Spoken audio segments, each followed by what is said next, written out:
নির্বাচনের আলাপ যেহেতু খুব সামনে চলে আসছে, মানে সর্বোচ্চ এটা এপ্রিলেই যাচ্ছে এখন পর্যন্ত মনে হচ্ছে, এগিয়ে আসার সম্ভাবনা আছে এবং আমি ধারণা করি প্রধান উপদেষ্টা এবং জনাব তারেক রহমানের বৈঠকের পর এটা ফেব্রুয়ারিতে চলে আসার সম্ভাবনা আছে, ফেব্রুয়ারির ফার্স্ট উইক অথবা জানুয়ারির শেষ উইকে।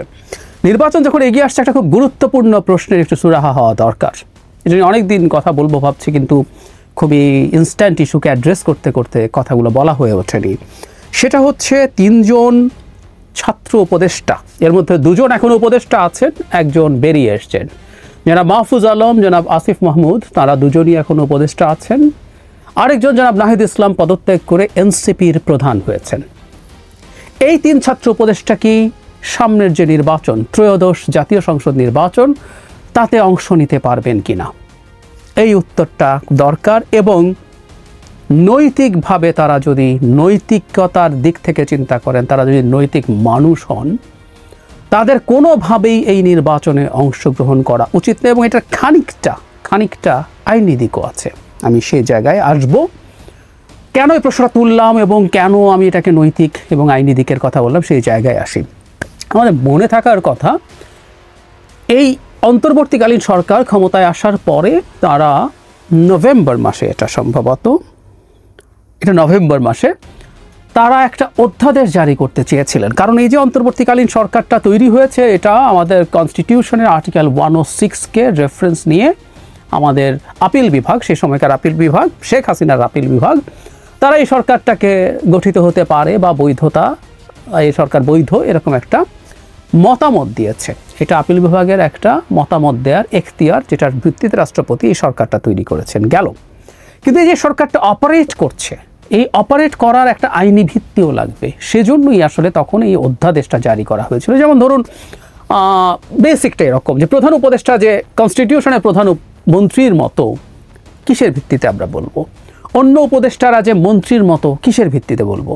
প্রধান উপদেষ্টার কি কি ক্ষমতা আছে, উপদেষ্টা কারা হতে পারবে, কতজন নেওয়া যেতে পারে, এই যাবতীয় ইস্যুগুলো। কারণ কনস্টিটিউশন প্রধানমন্ত্রীর কথা বলছে, কনস্টিটিউশন মন্ত্রীদের কথা বলছে, সেই মন্ত্রী কারা হবেন, কিভাবে তৈরি হবেন, কিভাবে তাদেরকে সিলেক্ট করতে হবে, সেগুলো সব মন্ত্রীকে নিয়ে বলা আছে। কিন্তু কোনো একটা বিষয় থাকতে হবে, কোনো একটা আইন থাকতে হবে যেটা বলবে আসলে এরাই ইকুইভ্যালেন্ট টু দ্যাট।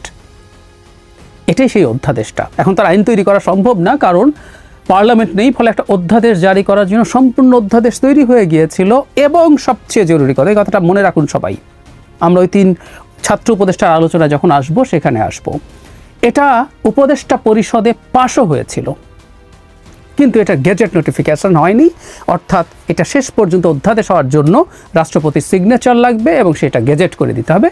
আমি সোফার যদ্দূর দেখেছি এটা হয়নি। এখন প্রশ্ন আমি এটাও করি, এইটা কেন এখনো অধ্যাদেশ হয়নি? এবং সেটা যদি না হয়ে থাকে, আমি তো টেকনিক্যালি দেখছি এই সরকারের বেশ কিছু জিনিস আদালতে চ্যালেঞ্জ করা যায়।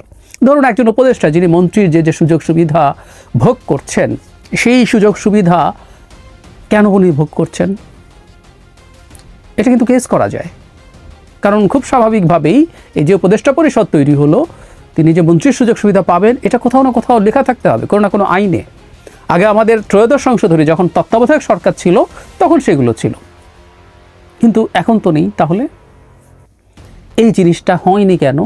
আমি খুব অবাক হই। এবং এই দৃষ্টিকোণ থেকে এই সরকারের বেশ কিছু জিনিস, এই সরকার বৈধ, কেউ কেউ এটাকে অবৈধ সরকার বলেন, এটা বৈধ সরকার, কারণ এরকম একটা সরকার তৈরি হতে পারে বলে আপিল বিভাগের মতামত আছে, ডিবেট আছে। মতামত তো রায় না, তাই এটা বৈধ হবে না। আমি ডিবেটে ঢুকছি না, আমি বৈধ ধরে নিচ্ছি। কিন্তু এই সরকারের বহু জিনিস আছে যেগুলো লিগালি চ্যালেঞ্জ হতে পারে। শুধু তাই না, জরুরি অবস্থা, এখানেও এটা আছে।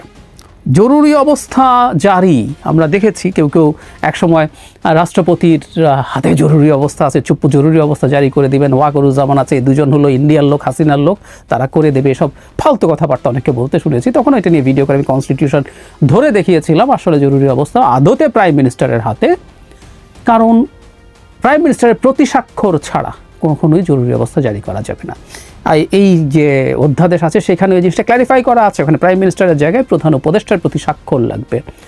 এরকম সব বিস্তারিত মানে উপদেষ্টা কারা হবেন, উপদেষ্টার যে যোগ্যতা, ধরুন মন্ত্রী হওয়ার যা যোগ্যতা সেটাই যদি থাকতে হয়, সেটাও লিখিত থাকতে হবে। এবং আমি এই অধ্যাদেশটার একটা অংশ আপনাদের দেখিয়েছিলাম জনাব খলিলের ক্ষেত্রে। তিনি যে উপদেষ্টা হয়েছেন, আমি দেখিয়েছি যে এই অধ্যাদেশে ঠিক আমাদের কনস্টিটিউশনে যা আছে, আমাদের কনস্টিটিউশনে আছে হলো মন্ত্রী সংসদ সদস্যদের মধ্যে থেকে হতে হবে এবং সংসদ সদস্য হওয়ার যা যা যোগ্যতা তার লাগবে, এর মধ্যে দ্বৈত নাগরিকত্ব মানে একক তো প্রশ্নই আসে না, দ্বৈত নাগরিকত্ব থাকলেও তিনি সংসদ সদস্য হতে পারেন না। 10% টেকনোক্র্যাট মন্ত্রী নেওয়া যায়, সেই ক্ষেত্রেও তাদের সংসদ সদস্য না হলেও চলবে, কিন্তু সংসদ সদস্য হওয়ার যা যা যোগ্যতা দরকার সেগুলো তার থাকতে হবে। তার মানে হচ্ছে এই কোনোভাবেই, আমি আবারও বলছি, কোনোভাবেই বাংলাদেশের হিসাবে কোনো মন্ত্রী দ্বৈত নাগরিকত্ব নিয়ে হতে পারবেন না। ইনফ্যাক্ট উপদেষ্টাদের ক্ষেত্রেও ঠিক এই কথাটাই অধ্যাদেশে লেখা ছিল। কেউ কেউ বলবেন এটা অধ্যাদেশ হয়নি, এটা পাস হয়েছে। এবার যে জায়গাটায় আসছিলাম, অনেক কিছু আছে, তাদের দায় মুক্তি দেওয়া আছে তারা যেহেতু কাজ করছেন। যদি এসব নিয়ে প্রশ্ন আছে, প্রশ্ন হচ্ছে অধ্যাদেশ কিন্তু দিনের শেষে পরবর্তী সংসদে এটাকে আইনে পরিণত করতে হবে, না হলে অধ্যাদেশ আসলে এফেক্টিভ থাকবে না। এটা খুবই জরুরি ব্যাপার। সো অধ্যাদেশ দিয়ে for the time being next পার্লামেন্টের আগ পর্যন্ত কাজ চলবে এবং কোনো লিগাল চ্যালেঞ্জ হলে সেটাকে সে ডিফেন্ড করতে পারবে, ফেস করতে পারবে, কিন্তু সেটা পরবর্তীতেও আইনে পরিবর্তিত হওয়ার প্রশ্ন আছে। সুতরাং এই ব্যাপারগুলো অবশ্যই সবাইকে মাথায় রাখতে হবে। ভবিষ্যৎ সরকারের সাথে মানে বর্তমানে যারা আছেন তাদের ইন্টারাকশন কেমন হবে, তাদের মিথস্ক্রিয়া কেমন হবে সেগুলো। আচ্ছা, এবার যে জায়গাটায় আসছি, এখানে একটা সাবহেডিং আমি বিবিসি বাংলায় দেখছি, উপদেষ্টা হতে পারবেন না যারা, এখানে মানে মোটামুটি আমাদের মন্ত্রীদের যা যা নিয়ম সেটাই আছে। পাশাপাশি উপদেষ্টার পদে বসতে হলে ব্যক্তিকে ত্রয়োদশ জাতীয় সংসদ নির্বাচন এবং স্থানীয় সরকার প্রতিষ্ঠানের জনপ্রতিনিধি নির্বাচনে প্রার্থী হবেন না মর্মে সম্মতি দিতে হবে। আমি আবারও পড়ছি, পাশাপাশি উপদেষ্টার পদে বসতে হলে ব্যক্তিকে ত্রয়োদশ জাতীয় সংসদ নির্বাচন এবং স্থানীয় সরকার প্রতিষ্ঠানের জনপ্রতিনিধি নির্বাচনে প্রার্থী হবেন না মর্মে সম্মতি দিতে হবে।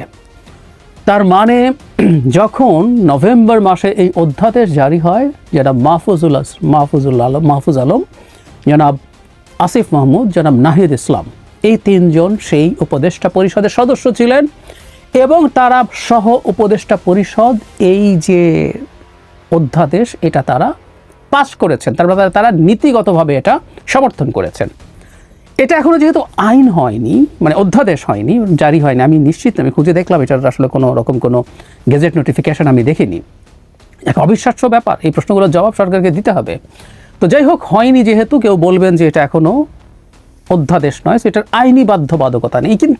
কিন্তু যারা বসে একটা ক্যাবিনেটে বসে ডিসাইড করেছেন, সম্মতি দিয়েছেন, ক্যাবিনেটের সিদ্ধান্তে কেউ যদি মানে ডিবেটও করে, বিরোধিতাও করে, দিনের শেষে যখন এটা সর্বসম্মত সিদ্ধান্ত হয় সেটা প্রত্যেককে ওন করতে হয়। তার মানে 3 ছাত্র উপদেষ্টাও আসলে অ্যাগ্রি করেছেন তারা কখনো ত্রয়োদশ জাতীয় সংসদ নির্বাচন বা লোকাল গভর্নমেন্ট ইলেকশনে, অন্তত এই দফায় যেগুলো হবে সেগুলোতে তারা পার্টিসিপেট করবেন না। এখন পরিস্থিতিটা একটু দেখা যাক। জনাব নাহিদ ইসলাম অলরেডি এনসিপির নেতা হয়েছেন, তিনি কি নির্বাচন করবেন না? তিনি তো অলরেডি রাজনীতিবিদ।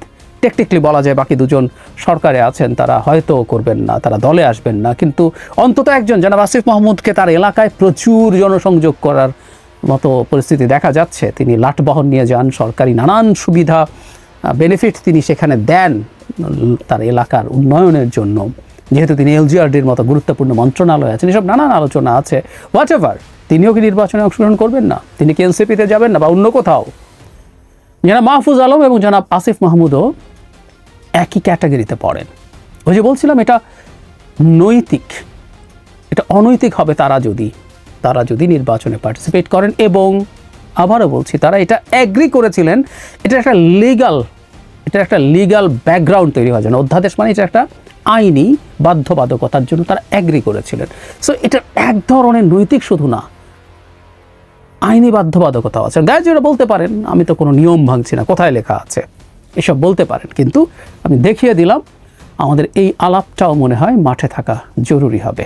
তারা তো এমনি এটা করে ফেলেননি, তারা এটা করেছিলেন, এটার ব্যাপারে তাদের ব্যাখ্যা দিতে হবে। আর আরেকটা জিনিস আমি একটু সরকারের দিক থেকেও ব্যাখ্যা চাইবো, সেটা হলো এই অধ্যাদেশ জারি হলো না কেন? এই অধ্যাদেশের অবর্তমানে বহু কিছু নিয়ে প্রশ্ন তোলা যায়। এই যে উপদেষ্টারা বসে মন্ত্রিত্ব করছেন, তাদের আদেশ শোনা যাচ্ছে, আদেশ প্রতিপালিত হচ্ছে, তাদের বেনিফিট হচ্ছে, বা তারা আরও অনেক নিয়োগের ক্ষেত্রে সাইন করছেন, প্রত্যেকটা প্রশ্নবিদ্ধ করা যায়। কারণ কারণ আমাদের সংবিধানে, আইনে কোথাও উপদেষ্টা বলে কিছু নাই, প্রধান উপদেষ্টা বলে কিছু নাই।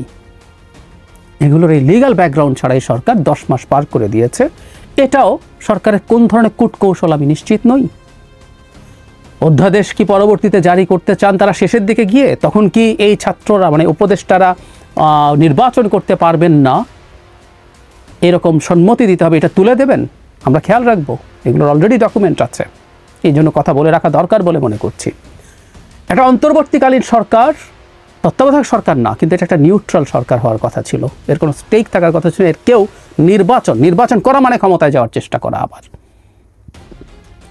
কোনোভাবেই সেটা উচিত হয় না, এটা অনৈতিক। এবং এই রকম একটা কাজ এই সরকারের করা উচিত না। এবং অধ্যাদেশ যদি জারি করা হয় তার মধ্যে এই অপশনটা থাকা উচিত হবে, কারণ 3 ছাত্র উপদেষ্টাই জেনে শুনে বুঝে এই সরকারে গেছেন এবং জেনে শুনে বুঝে এই অধ্যাদেশ পাশ করে